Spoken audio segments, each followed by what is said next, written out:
It is certainly my honor to be here with you today, 3 days before Veterans Day, before originally known as Armistice Day, the 11th day of the 11th month. And that was originally commemorating the ending of World War I, or the war to end all wars. And I was thinking about my remarks for this morning, and I started to reflect a bit on this day 102 years ago. The year 1917, in Europe, the war raged for several years. The United States had just entered the war, a war that would result in 41 million casualties, 18 million dead and 21 million wounded. And for our U.S. troops, ultimately, we would suffer 116,000 dead, 204,000 wounded. Our young men and a few women, many of them not much older than the students who sit here with us today, were drafted, trained, and ordered to deploy to a foreign land and fight in a foreign country. Fight an enemy not of their choosing, but an enemy of freedom and justice.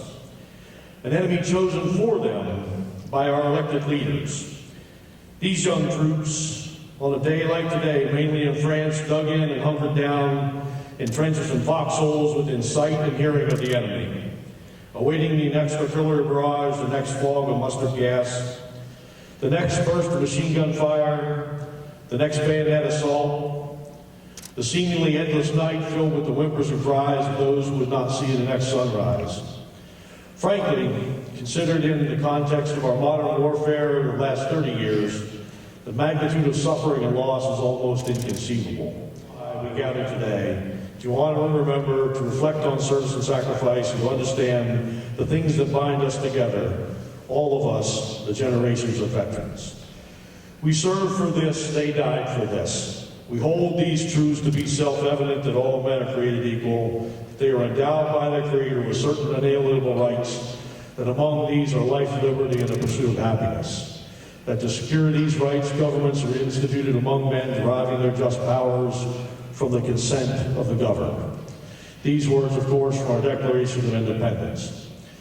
We serve for this, they died for this, we the people.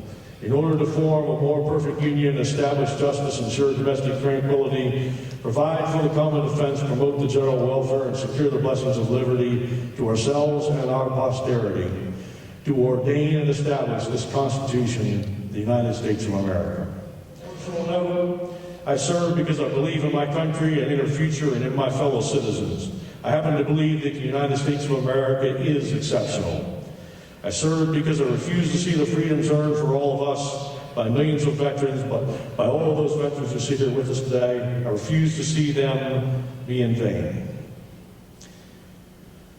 I serve because I have seen firsthand what life is like elsewhere in the world, when there is a loss of freedom, where there is oppression, where there is a lack of respect for human rights, where tyranny rules the masses, and when government ceases to be of the people, by the people, and for the people.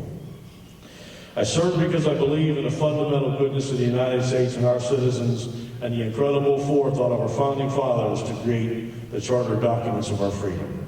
I serve so that my wife and our family can continue to be free, to enjoy life, liberty, and the pursuit of happiness. And I'll close with one final and very visible reason why we serve.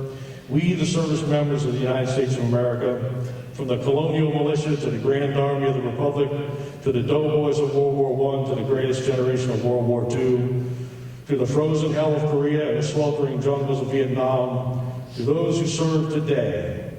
They serve and we serve to protect and defend this symbol of our nation, so proudly displayed here. This simple cloth and thread, and in this distinguished form of stars and stripes in red, white, and blue, it is the fabric of our nation that binds us together. We serve so that old glory may wave proudly from sea to shining sea, now and forevermore. As a citizen, as a service member, and as a veteran, I pledge to you, I will never let these colors fall. I will never see these colors run. I will always remember, and I will never forget, my oath and my obligation to this republic, to you, my fellow citizens, and to you who will carry the sword and the olive branch and defend our freedom and our commonwealth and our nation in the future. And although I have cleared my weapon and sheathed my saber, I will never relinquish my love and my support for the formation, for this nation, and for our freedoms. Long remember those we honor today. Long prosper this land of the free and home of the brave. Long fly these colors. Long live the Republic. May God bless you. May God bless all who will serve. And may God continue to bless the United States of America. Thank you very much.